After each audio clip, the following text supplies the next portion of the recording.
channel Smart Learning Everyday. Today we will discuss about Walter D. La Mayer. इनके बारे में हम detail से डिस्कस करेंगे।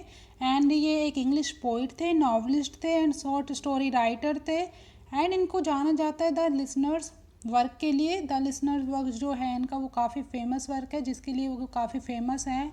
एंड इनको James Tait Black memorial prize दिया गया फॉर चिल्ड्रन के लिए।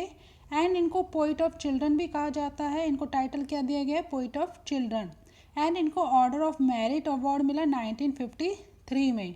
स्टार्ट करते हैं हम आज की video. Walter de la Mare detail से डिस्कस करेंगे। एंड वीडियो अच्छी लगे तो फ्रेंड्स लाइक करें, शेयर करें, सब्सक्राइब करें एंड कमेंट करना ना भूलें फ्रेंड्स। आपके लाइक एंड कमेंट्स हमें बहुत मोटिवेशन मिलता है। वॉल्टर डी ला मेयर, इनका बर्थ हुआ 25 अप्रैल 1873 में एंड इनकी डेथ हुई 22 जून 1956 में। इनकी स्पाउस का नेम, जिनसे इनकी मैरिज हुई, उनका नेम था एल्फ्रीडा एनेक्सपैन। And Walter de la Mare was an English poet, novelist and short story writer. He is probably best remembered for his work for children for his poem The Listeners. सबसे ज़्यादा जो है इनको remember किया जाता है the listeners के लिए। ये काफ़ी फेमस वर्क है इनका। He was born in Kent and Charlton. He worked from 1890 in the statistics department of the London office of Standard Oil for 18 years to support his family, but nevertheless found time to write. इन्होंने कहाँ पे work करना, किस time period में work start किया था? 1890 में and statistic department London में। And in 1908 through the efforts of sir Henry Newbolt he received a civil list pension which enabled him to concentrate on writing. He began as a writer for children and a certain nature, childlike simplicity which appeared in his early work. इनको child poet of children कहा जाता है क्योंकि ये mostly children's के लिए ही लिखते थे। He is formally and by profession a children's poet. ये फॉर्मली एंड प्रोफेशन कैसे पोइट थे? Children's poet.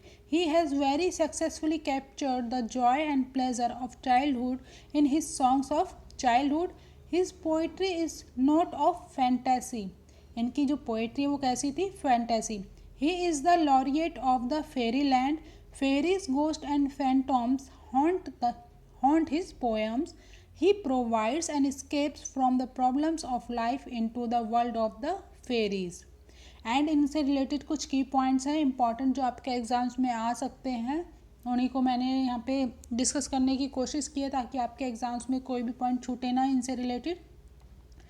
James Tait Black memorial prize मिला इनको फॉर फिक्शन के लिए। आपसे एग्ज़ाम में पूछा जा सकता है इनको James Tait Black memorial prize किस चीज़ के लिए मिला? फॉर फिक्शन के लिए। He won the Carnegie medal for British children's book. He was a poet of children and he is unlike other modern poets such as T.S. Eliot who discuss problems related to society and industrializations. His songs for children and Peacock Pie depict world of dreams. Queen Elizabeth II honored him with the Order of Merit in 1953. इनको Order of merit जो award मिला 1953 में वो किसने दिया था? Queen Elizabeth second ने। And he is known for his sensitive concern with the world of children and the world of the supernatural. इनको किस लिए जाना जाता है? सेंसिटिव कंसर्न के लिए इनको जाना जाता है। एंड कुछ इनके फेमस वर्क्स हैं। द लिसनर्स काफ़ी फेमस वर्क है इनका। मेमोयर्स ऑफ मिडनाइट 1921 में पब्लिश हुआ एंड ये क्या था? एक नॉवल था। The three Mulgars songs of childhood 1902 में पब्लिश हुआ। And epitaph and next works हैं इनके कुछ फेमस। पीकॉक पाई 1913 में पब्लिश हुआ। 8 टेल्स 1971 में पब्लिश हुआ। Collection of stories after death publish. ये क्या है? एक कलेक्शन है स्टोरीज का एंड इनकी डेथ के बाद इस वर्क को पब्लिश किया गया 8 टेल्स को। बेल्स एंड ग्रास 1941 में पब्लिश हुआ। द ट्रैवलर्स 1946 में पब्लिश हुआ।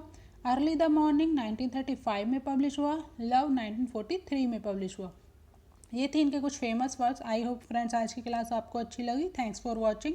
लाइक करें, शेयर करें, सब्सक्राइब करें एंड कमेंट करना ना भूलें फ्रेंड्स। आपके लाइक एंड कमेंट से हमें बहुत मोटिवेशन मिलता है। Good day, take care, bye bye friends.